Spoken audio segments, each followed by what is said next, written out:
Hi everyone, and welcome to the second of our 2D to 3D live streams.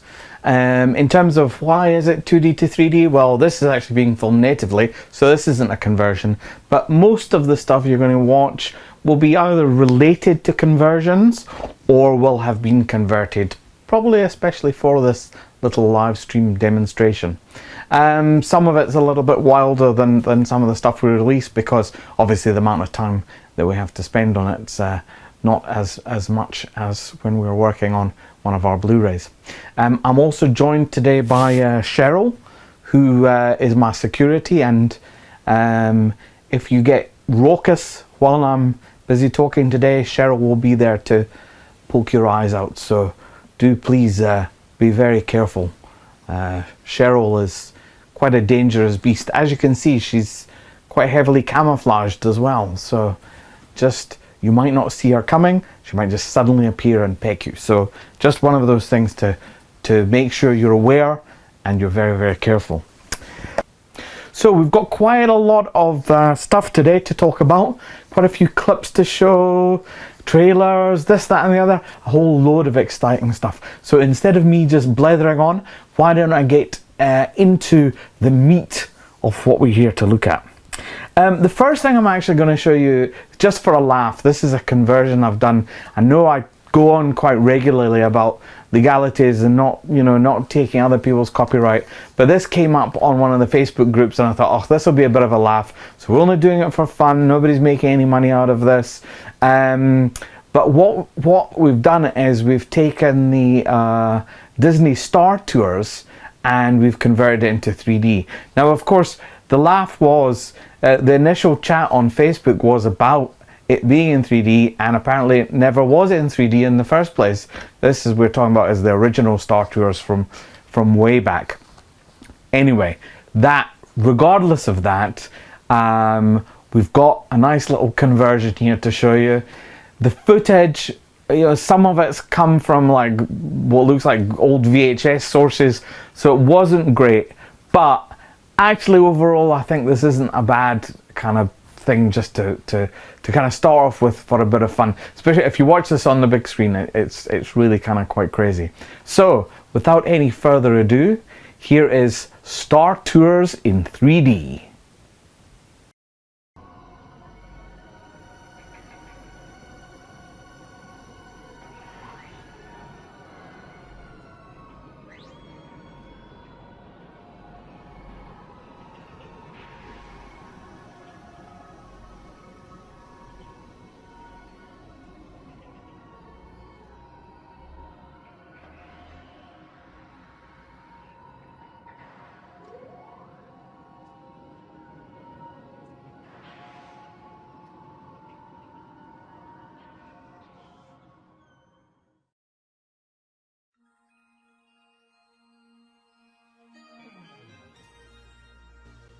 May I have your attention, please?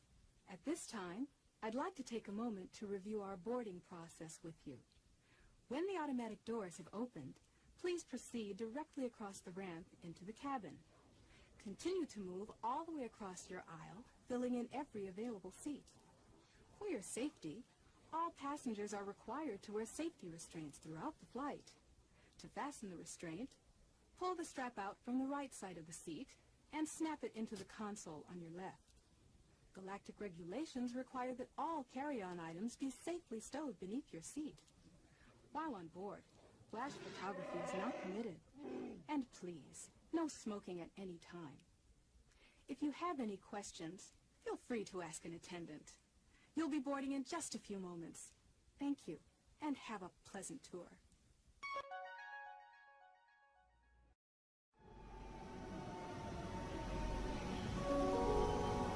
Star Tours announces the boarding of the Endor Express, non-stop star speeder service to the moon of Endor. All passengers, please prepare for immediate boarding.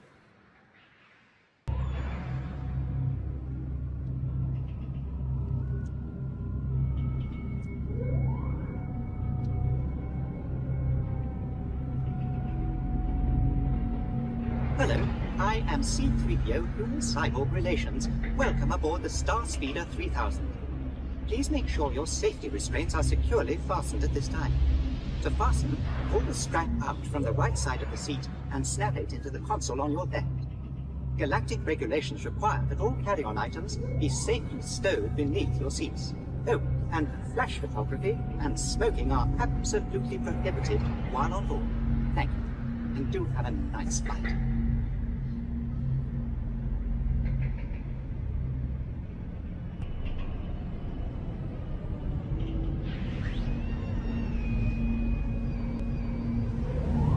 Welcome aboard! This is Captain Rex from the cockpit. I know this is probably your first flight, and it's mine too. Well, it looks like we're going to have a smooth flight to Endor, so I'll go ahead and open the cockpit shield. Hi there! I see they're loading our navigator R2-D2, and then we'll be on our way. So sit back, relax, and enjoy the flight. Star Tours 45, elevator platform has been activated. Commence final pre-launch. Roger, Control. All status go.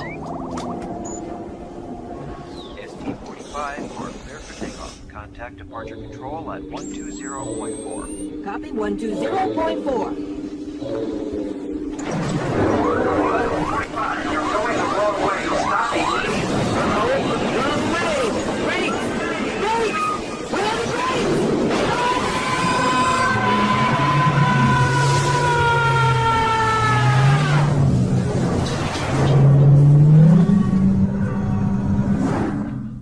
I meant to do that. A little shortcut. R2, light speed to Endor!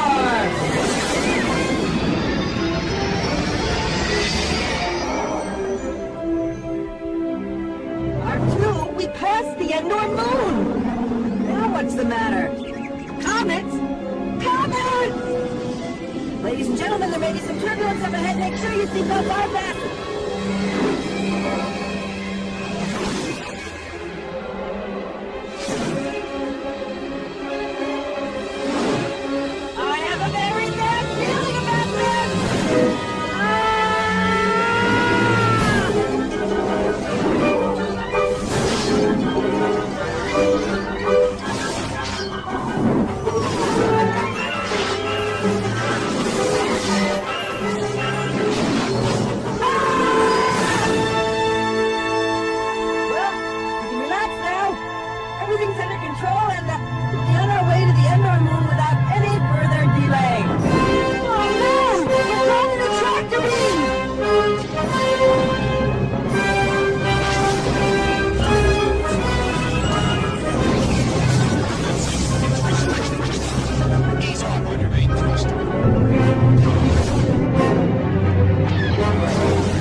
engine has opened the exit doors. You may then unlatch your safety restraints by pressing the release button on your left. Oh, and do make sure you have your personal belongings. Thank you. Well, hopefully that was fun for you. I really like it. We've been to Disney at that stage when that was showing. We were at Disney a few times with my family because my family were very young at that point. They're somewhat older now, but it was great fun. We used to go to Disneyland in Paris, and we went to Disney World in Florida. And yes, we queued up for that ride and went on that ride numerous times. So it was really, really good fun, and my daughter loved watching it back again after all these years. Anyway, I hope you enjoyed that. So the next thing I wanted to just talk about was, I wanted to say a little bit about Nightmare Castle. We've obviously sold a good deal of the stock that we had. As of recording, we've got around about 70, maybe 75 copies of it left. So there is still some copies if you want them. We're just selling them via eBay. If you want a digital download, you can get those via Gumroad. And you can find out more about all of this if you go onto ipop-3d.com. That's ipop-3d.com. Anyway, for those of you who haven't seen Nightmare Castle, it's a really great little conversion, I believe, and it's a kind of 1960s black and white horror film that was made in Italy. It's a little bit crazy, but it actually adds more to the fun. And the conversion was done earlier this year and came out really, really well. In fact, let me tell you a little bit about what people have been saying about it. So these are comments from online. I've not forced anyone to say anything, I promise. So here we go, here's a few. Overall, a very good conversion that puts shame to auto-conversions. And so it should, because it's not an auto-conversion. Just for clarity, what we're doing is we're using AI to assist us to do this conversion. What that means is we're not having to make every depth map ourselves. But beyond that, there's still a massive amount of work to actually fix everything and to get it to look really, really good. So this is nothing really like an auto-convert. And I guess it's one of my little bugbears when people say, oh, it's good for an auto-convert. Well, yeah, it's very good for an auto-convert. Anyway, here's a few more. See, I've gone off on a tangent. I was pleasantly surprised with the sharp picture and the often surprising depth and separation. And it really works with the black and white Italian Gothic content. You can actually peer down the ornate corridors. And you can. I mean, it looks really, really great. I'm so proud of this work. I'm really, really proud of it.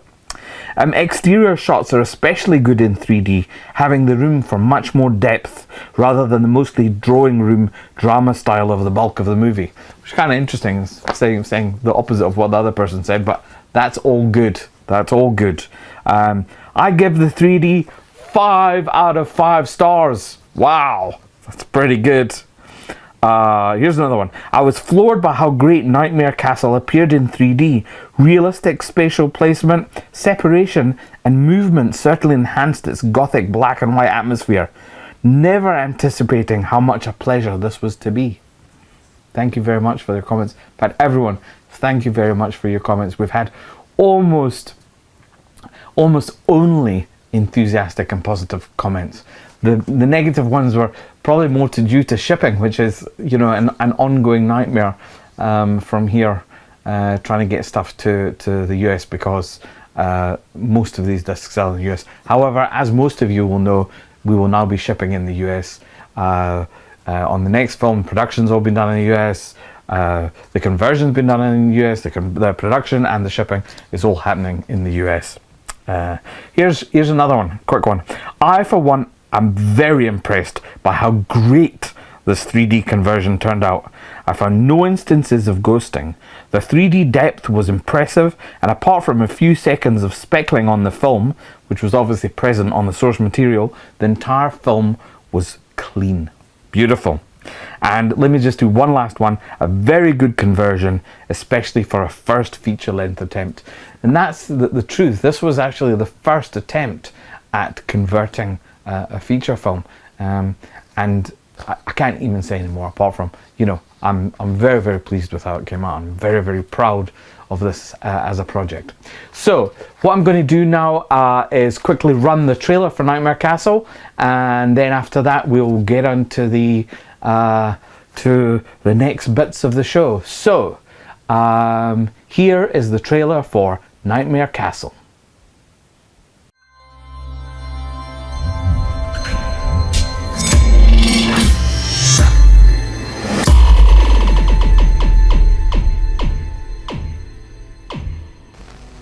Exciting, morbid, perverse, ambiguous, enigmatic, more fascinating than ever.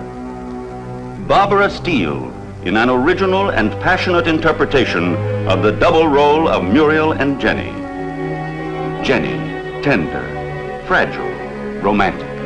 Muriel, perfidious, dangerous, sensual. Two beings bound by a single fate and a single sinister secret. Two contrasting individuals, two opposite and distinct personalities. One woman with two faces, or two women with the same face but profoundly different. A fearful doubt, a sinister enigma which becomes an obsessive nightmare in the night of the doomed. The story of a guilty and frenzied passion which lives beyond the borders of death. Victim of the sorcery of a merciless and diabolical sadist.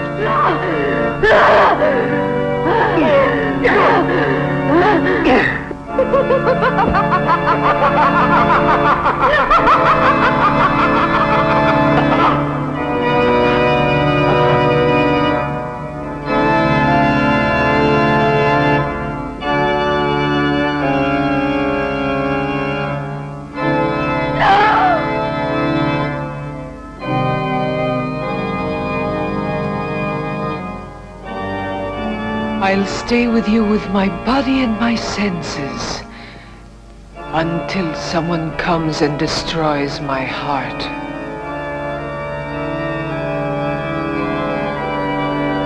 Now that damned voice will be silent forever, and then we'll be rid of you once and for all! Stephen, I can't stand it!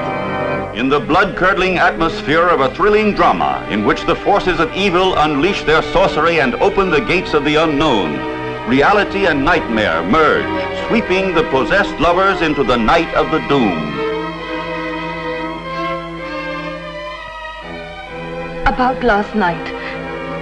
It wasn't just an hallucination. It was something unreal, mysterious.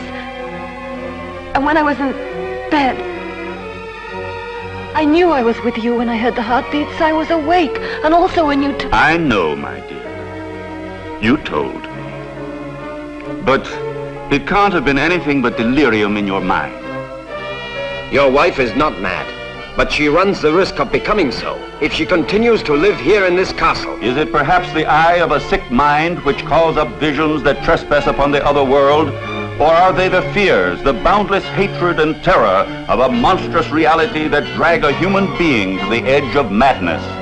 The Night of the Doomed, a human drama that goes beyond human life. The Night of the Doomed, a film that will take your breath away, that will hold you spellbound, that you will never forget. Produced by Cinematographica Emici and directed by Alan Grunwald. Soon on this screen.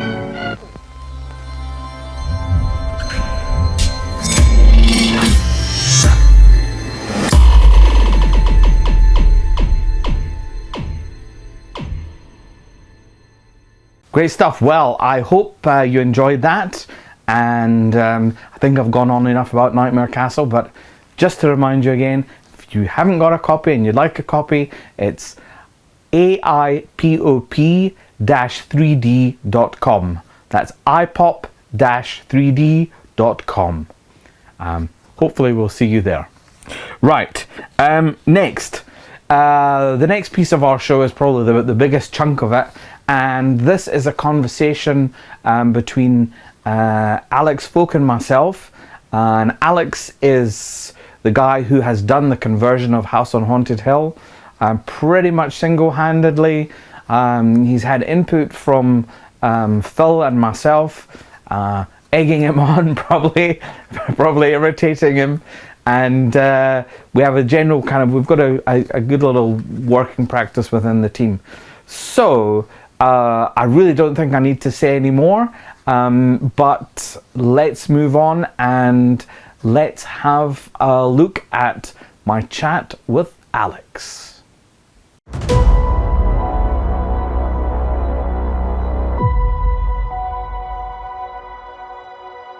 Hi everyone, and welcome to this section of our live stream.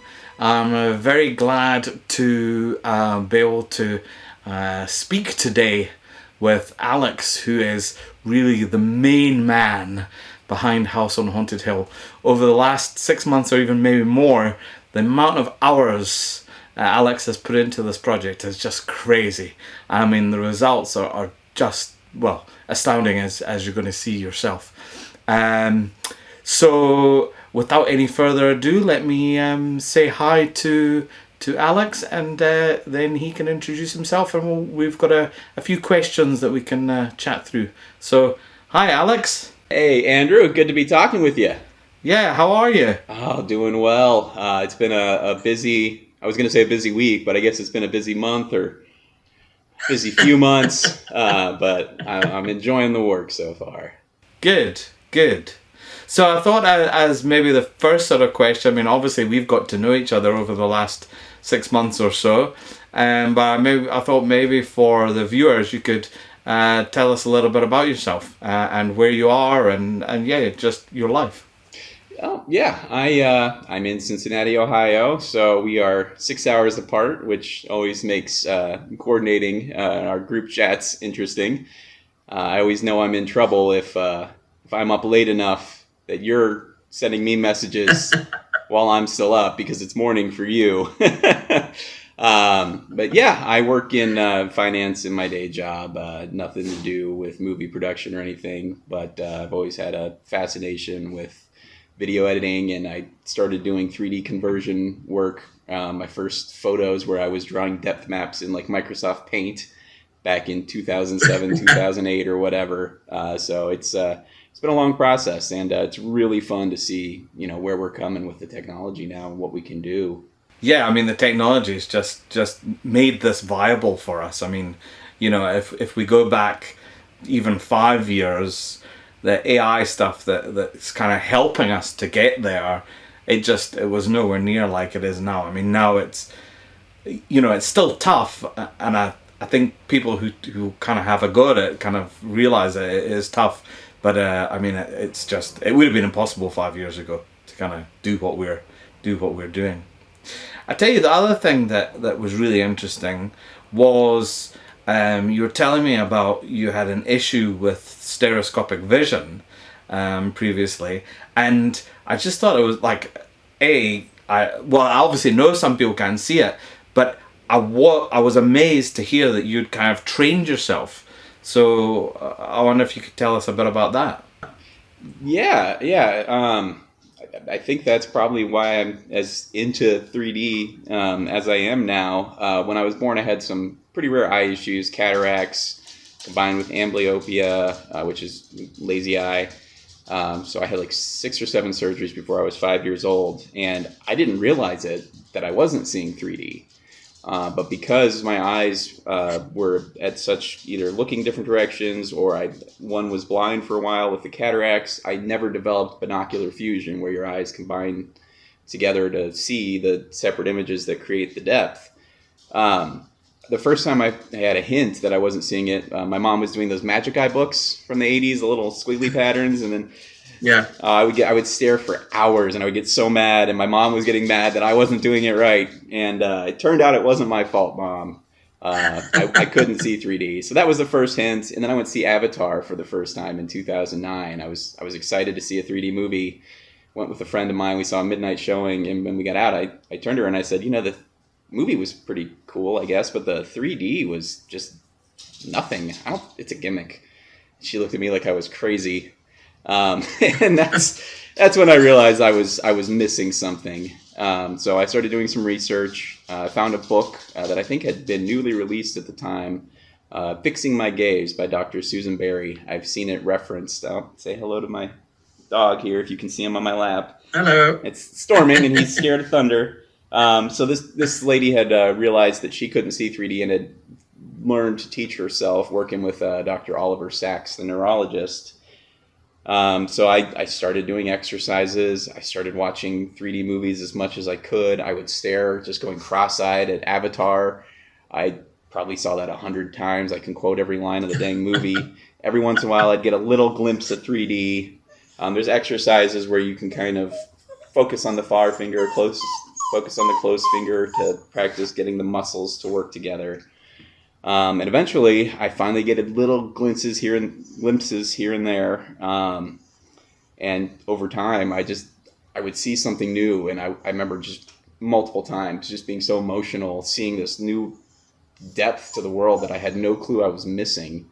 And I remember crying. It was like those videos where the people who are colorblind wear those glasses where they can see color. I imagine it's a very similar experience. And honestly, I see 3D best when I am watching 3D movies or using a VR headset.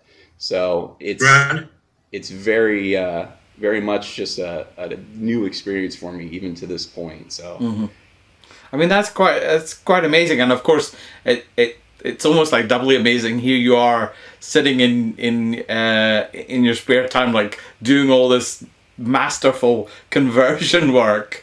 So that's absolutely astounding. I knew I'd heard before, and I couldn't remember who it was, but I was checking up, and I see it was Andre de Toth, who directed House of Wax, who only had 2D vision, which again is quite astounding. It's like, I mean, I guess you can kind of work it out without having to see it, but yeah, must have been really kind of an odd experience for that suddenly to burst out.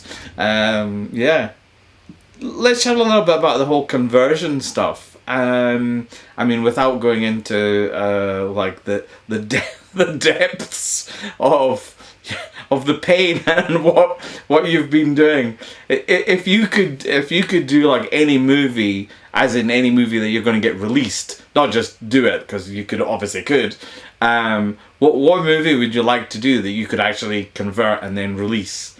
And don't say House on Haunted Hill, because that's not fair.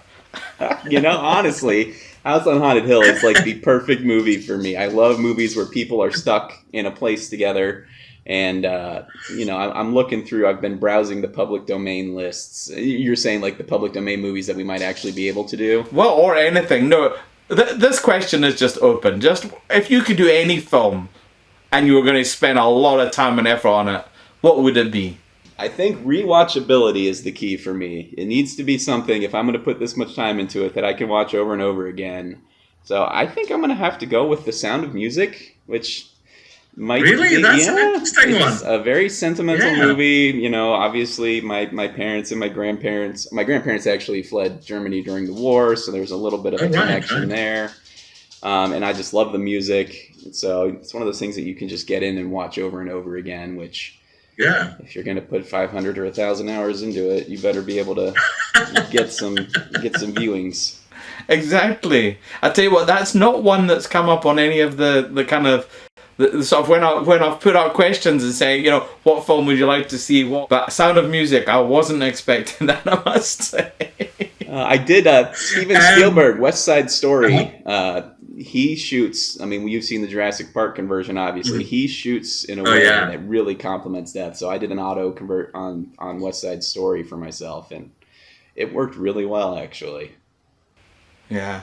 Well, see, I always believe that Spielberg learned from Stanley Kubrick.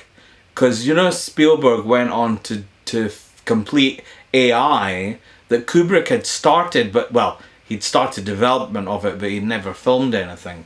And I think Spielberg was probably a big... Well, I mean, who wasn't a Kubrick fan? But I just think Kubrick's films, to me, they almost look 3D already. Like, you've just got to add that little bit of that little bit of depth there, and wow, you know, that's kind of, yeah, they're almost there. They're almost there.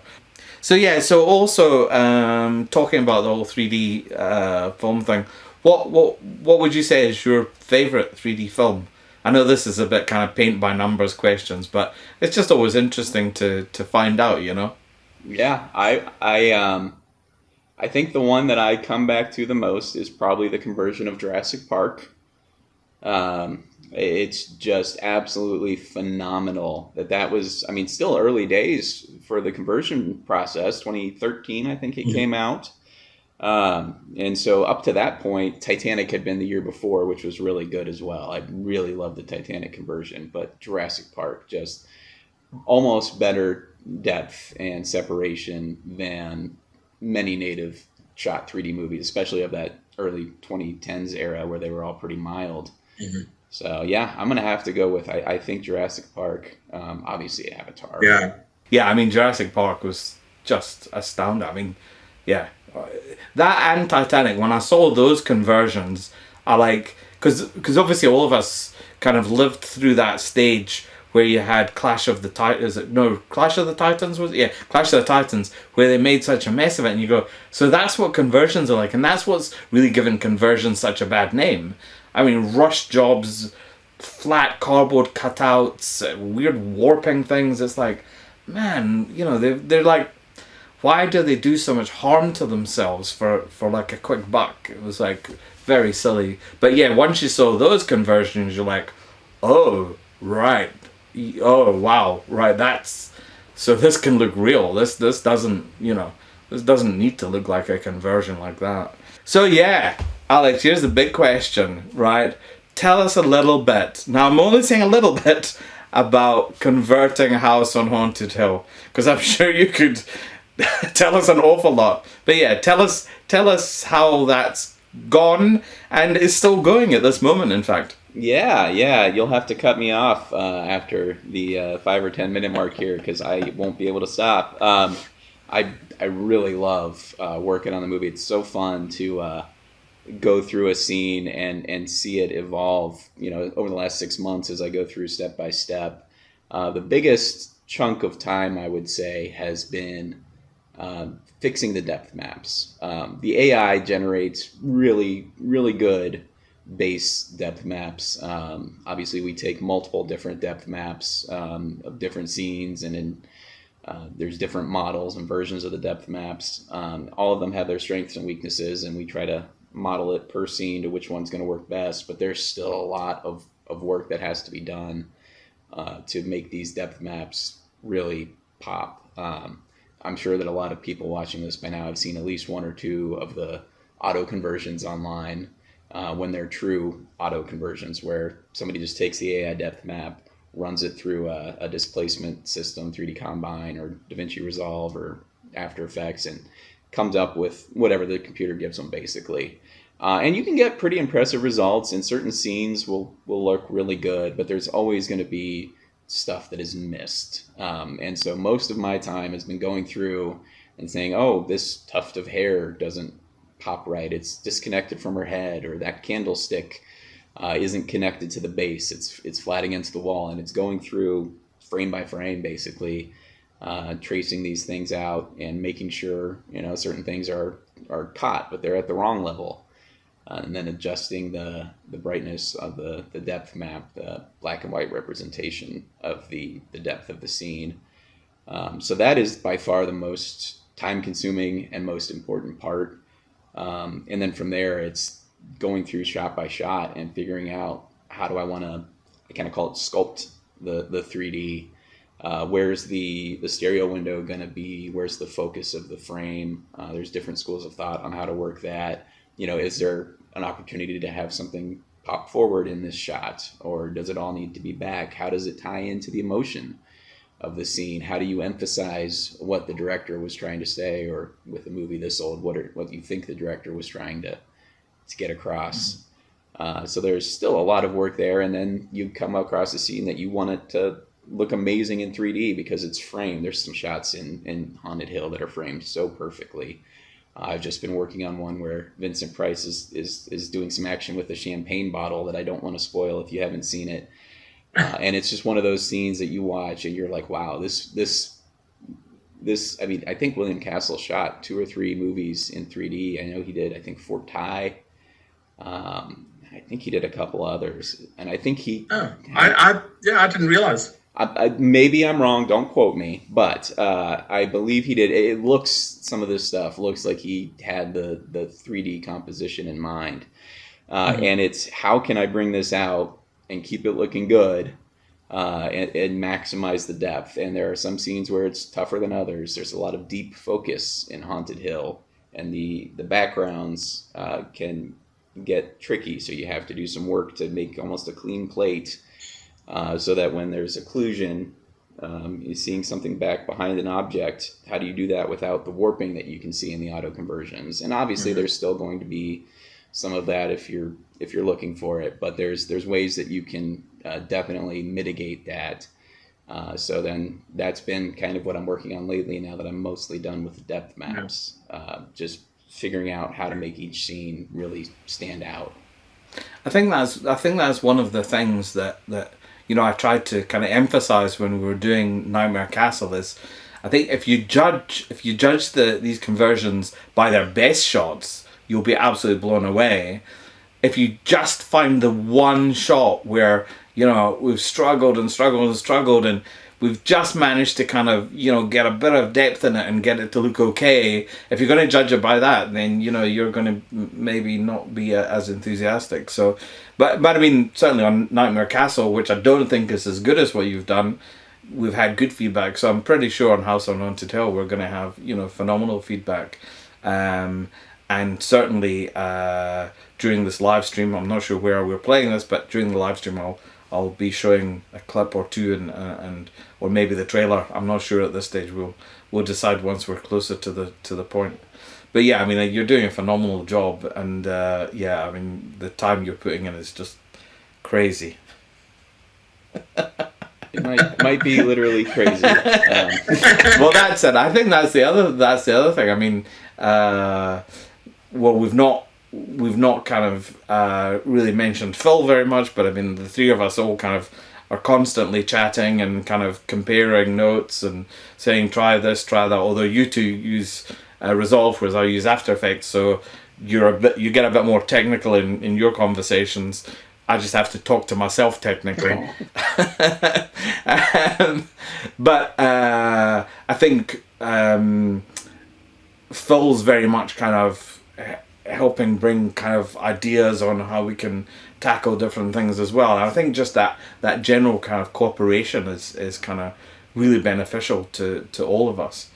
And talking of Phil, the film that he's working on at the moment is Electric Man, and you've seen some of that, and obviously we kind of shared some early clips on the Nightmare Castle sort of sizzle reel that we put out. So what's your kind of thoughts on where that's kind of gone?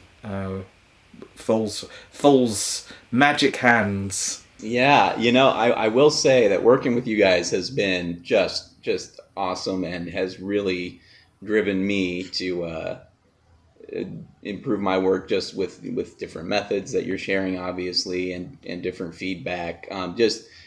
Having the three of us work together, and then each of us sees something that the other person didn't see, and we're giving each other notes on a shot by shot, sometimes frame by frame basis. And we all have different viewpoints too on 3D and what we prefer and what level of depth we can tolerate or what we think is too much, and that kind of compromise I think has really helped me improve Haunted Hill. And Phil has done a little bit of we've done one round of watching it, and then another round of he's kind of addressed some things that we saw in the first time, and it's coming. There are shots in Electric Man that are better than even anything I think in House on Haunted Hill. There's some stuff in there that I watch and I'm just like, I cannot believe that this is a conversion. I know that's a common refrain, and it sounds like hyperbole. And obviously, the whole movie is going to be varying levels of depth. That's how it works. But yeah, he might be as crazy as I am in the time that he's putting into this. Well, that's it. The two of you are there at 3 or 4 in the morning. Like, I'm getting up and you're what? You're still awake? It's like 3 o'clock where you are or something, man. Yeah, I might be getting into trouble some nights here at home with the fiance. She's going to see me again in the... I don't have the energy to do those 3 a.m. All-nighters anymore. It's just not a chance. So, Alex, listen, it's been really good speaking to you. I think what a lot of people don't realize as well is we don't often speak face to face. It's mostly just, on Slack and passing messages and comical comments back and forward. Anyway, so listen, thank you very much for taking time to talk to me, and thank you very much, I think on behalf of everyone, for the work you're putting into this. It goes well beyond what's needed to get the minimum. You're really going above and beyond on the call of 3D duty. So absolutely fantastic. So listen, it was great to talk to you, and I know everyone will be desperate to see some of House of Haunted Hill. So Alex, I'll speak to you again soon. You have a nice evening. And or it's probably afternoon for you. Have a nice afternoon, and I'll speak to you again later. All right, thanks, Andrew, and thanks to anybody who backs the project. I really hope you like it. Okay, well, why don't we have a little look at something from House on Haunted Hill? Alex, as I said, has done such an amazing job. I think you're going to be blown away when you see this. So here we go. Let's have a little look at House on Haunted Hill. See that stain? Blood. A young girl was killed here. And whatever got her wasn't human. Don't stand there. What do you mean? Where?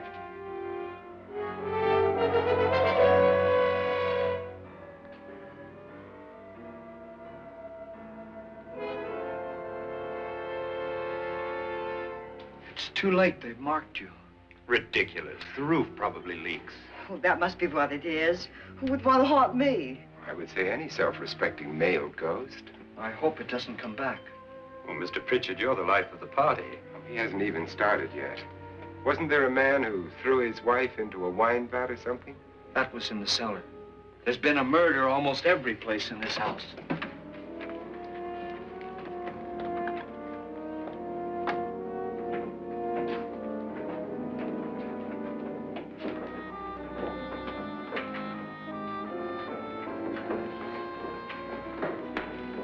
All this belonged to a Mr. Norton, who didn't die here. He was electrocuted later. Mr. Norton did a good deal of experimenting with wines, but his wife didn't think it was any good. So he filled the vat with acid and threw her in. She was supposed to stay down, but the bones came up. It's a funny thing, but none of the murders here were just ordinary. Just shooting or stabbing. They've all been sort of wild, violent, and different. Look out! God, she didn't fall in. You mean there's still acid in there?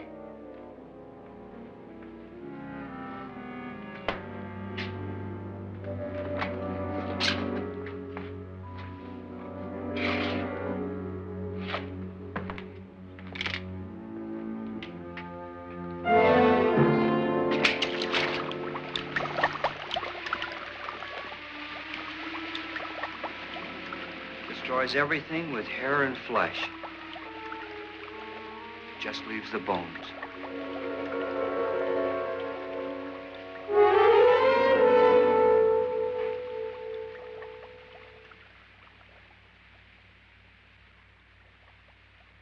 My, it's dry and dusty down here. Well, there's a cure for that upstairs. Come on.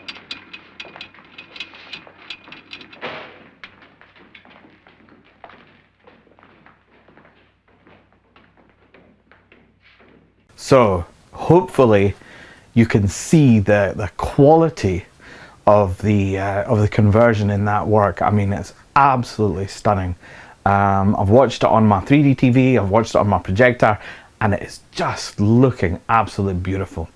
You know, the thing is, as I said in when we were doing Nightmare Castle Kickstarter, it's maybe not going to be 100% the same, but don't forget, we don't have the kind of budgets that Hollywood has got.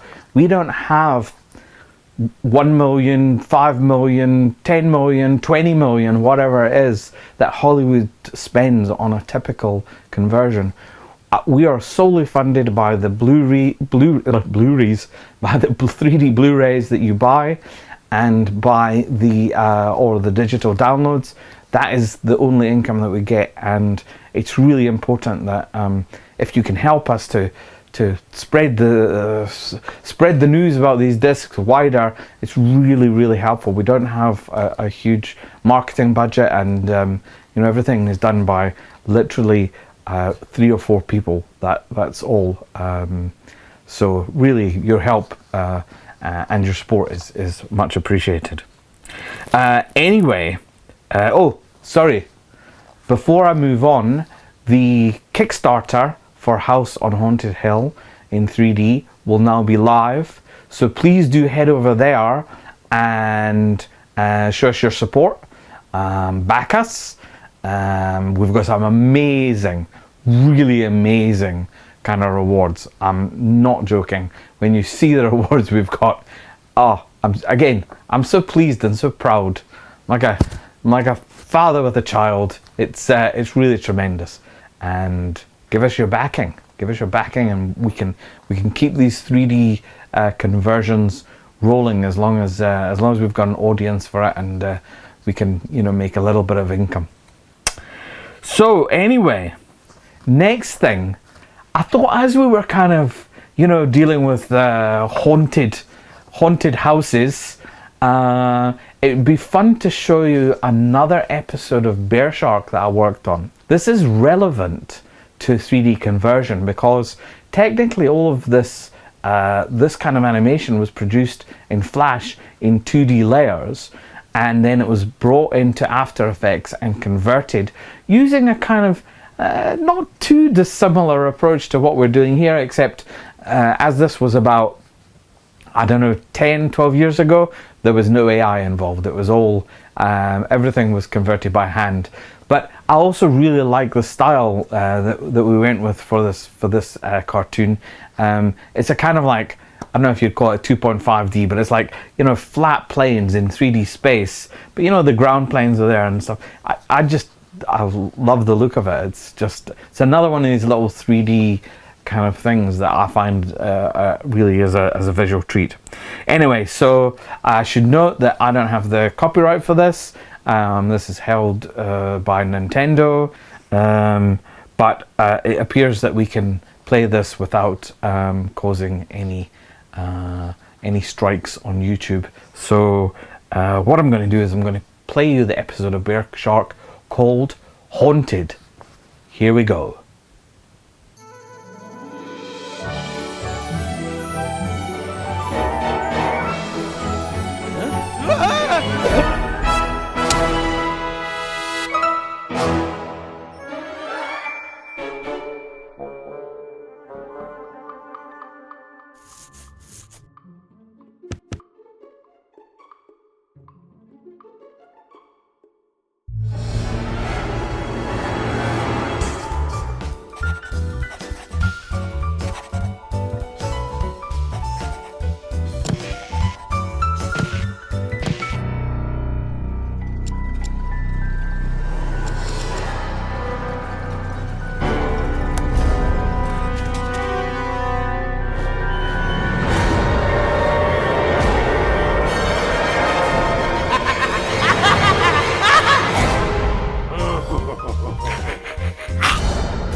So there we are, Bear Shark Haunted indeed. And just a little word of warning. You see, you've got to be on your guard. You never know when Cheryl will strike. Oh, where is she? Cheryl, no, Cheryl, stop it, stop it. Sorry, she's a wild beast. What can you say? Right, so that was Bear Shark Haunted. Again, produced many years ago, and that originally screened on the Nintendo 3DS on their 3D video channel. So next, I was going to talk a little bit about the project that is coming up after House on Haunted Hill, which is Electric Man. Now, a fair number of people haven't really heard of Electric Man. It was an independent Scottish feature film that was made by a friend of mine, and again, this was probably about 10 or 12 years ago. It was shot in 2D at the time. Sadly, if we'd shot it in 3D, I think it could have been maybe more famous. But it's actually, it's a quirky little film. It features a famous musician from Scotland, who I think he's probably well known in the UK and Europe, but I'm not so sure if he's that well known in the US. He was the singer of Marillion, who's a kind of, I guess, a prog rock band from the 1980s, I would guess. His name's Fish. So he stars in it amongst a really fun cast. So what I wanted to do though was just show you a little clip of this. This is just a taster. There'll obviously be a lot more coming on down the line once we get to the point of that getting released. So without any further ado, here's a little chase scene from Electric Man.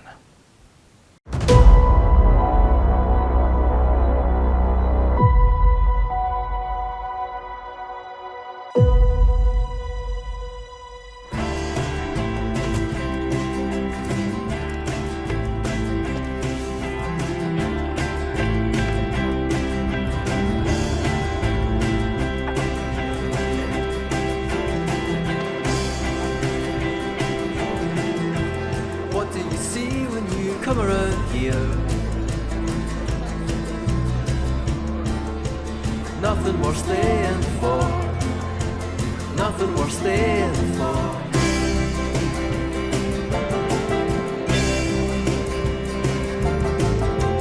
What do you see when you come around here?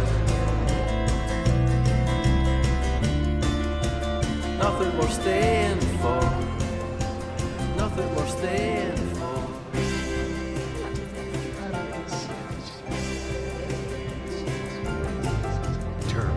Every time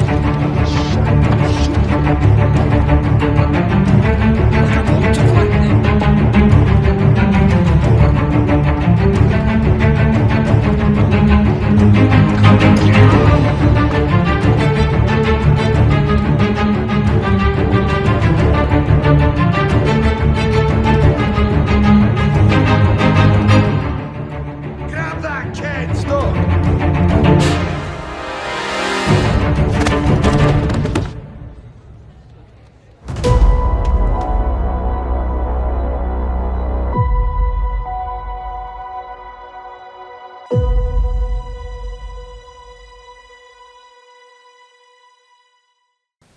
So as you could probably tell there, the story of Electric Man is about a comic, a very valuable comic that is stolen by a kid, and all the kind of everyone trying to get their hands on it, because it's extremely valuable. So it, you know, what can I say? It's really good fun.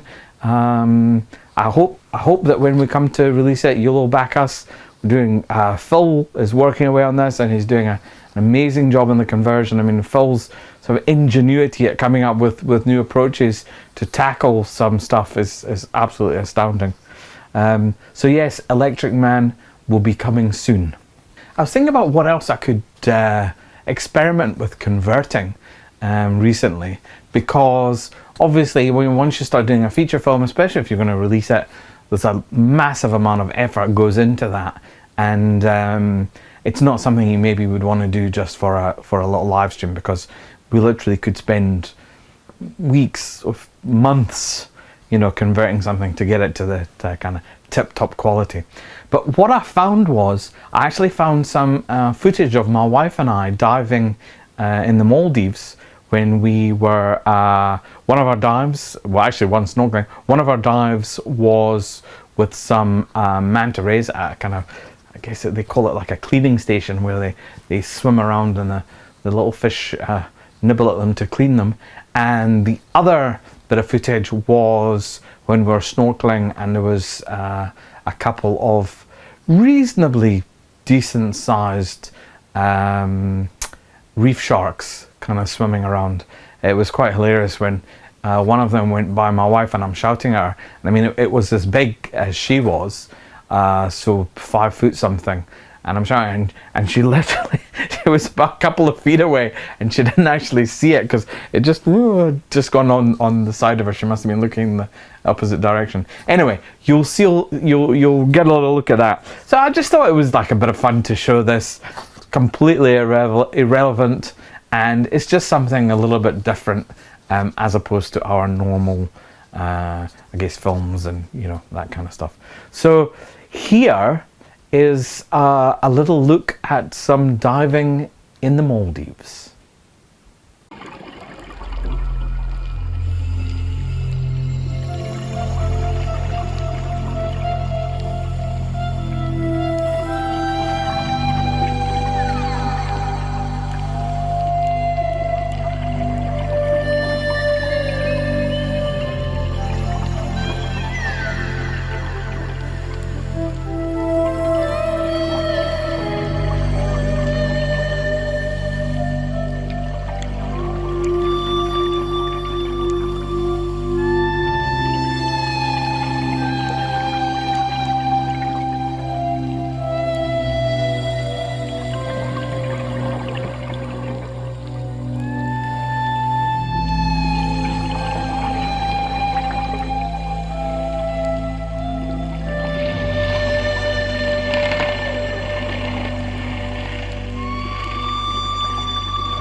Rosie!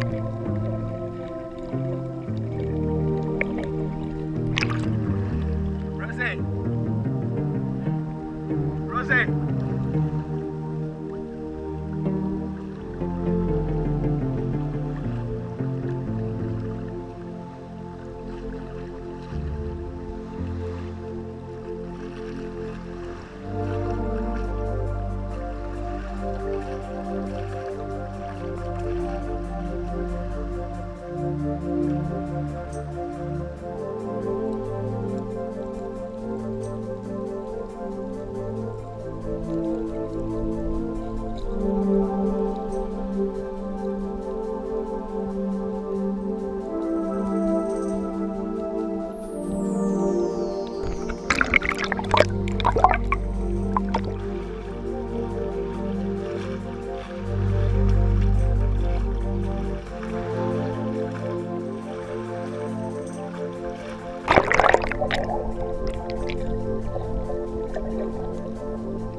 Wait till you see this footage.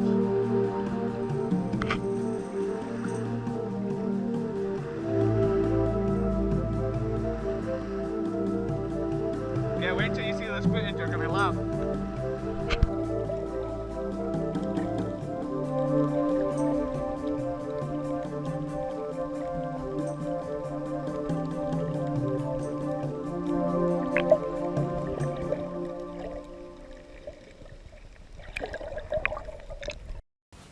So thank you again for taking time to watch this.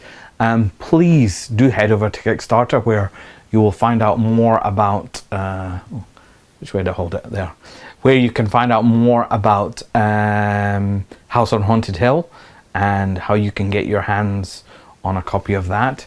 And just by the way, there is still stock, as I said, of Nightmare Castle.